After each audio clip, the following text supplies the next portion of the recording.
қуанышты. Балаларды қадағалап тұрады. Мына жерде балалар сағат 12-1-ге шейін ойнайды. Участковый отырып қадағалайтын болса, ол ЖК-мызға жақсы деп ойлаймын.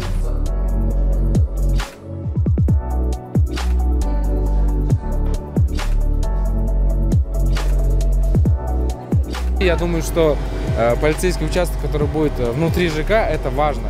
Тем более в таком городе, как Алматы, где очень много людей. И если здесь будут камеры, если здесь будут сотрудники полиции, я думаю, это только во благо для народа.